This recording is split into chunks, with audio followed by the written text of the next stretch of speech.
Everybody had paid their respects and taken off, and now she felt exhausted, drained.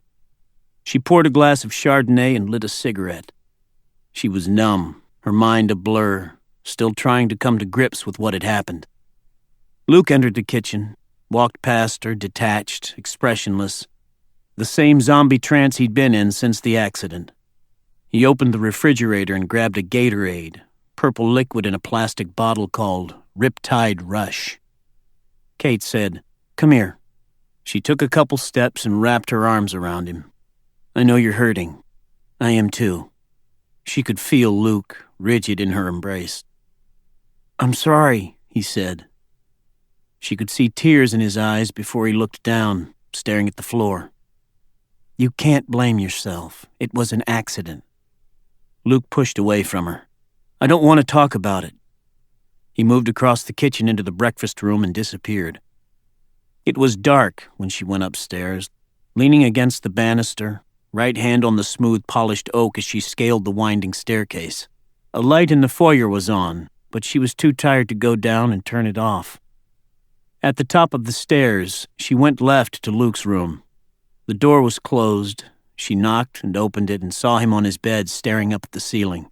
She said goodnight. He didn't move, didn't look at her. Leon, their chocolate lab, was lying next to Luke. He got up, shook his tail, and yelped. Luke said, "Chill, Leon." The dog sat down. Kate closed the door and went to her room, walked through into the bathroom and stared at herself in the mirror hanging over the sink. She looked tired. She pulled her hair back behind her ears and turned the faucet on, cupped water in her hands and washed her face. She glanced over, saw Owen's blue terry cloth robe hanging on the back of the door, went over and lifted it off the hook and hugged it. Now, she sat on the side of the tub and wept, letting go. Kate walked into the bedroom, pulled the spread down and stretched out on the king-size bed, Owen's side, and smelled his pillow with its hint of Old Spice. There were family photographs on the night table in gold and silver frames.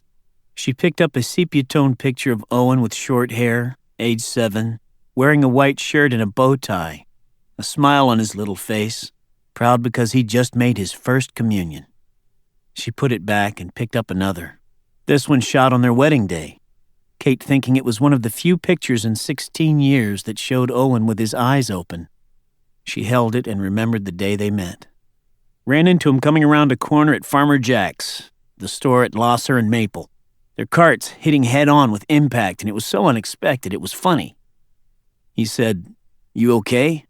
"I think so," Kate said, "except for the whiplash." He held her in his gaze, maybe wondering if she was serious. "I'm Owen," he said. "And you?" "Kate," she said, offering her hand. He took it in his, looked her in the eye and said, "Kate, you doing anything tonight?" "What do you mean?" "Can I take you out to dinner? Make up for your injury?" "Is this how you get dates?" Kate said. "Run into someone with your grocery cart?" He grinned. He had a grocery list in his hand, a 5x7-inch lined yellow sheet, and his cart was filled with cans of soup and tuna fish. He obviously wasn't much of a cook. Kate said, "I don't even know you." Owen said, "We just met, didn't we?" Kate said, "You could be a rapist." "I could even be a Republican," he grinned. That was going to be my next question.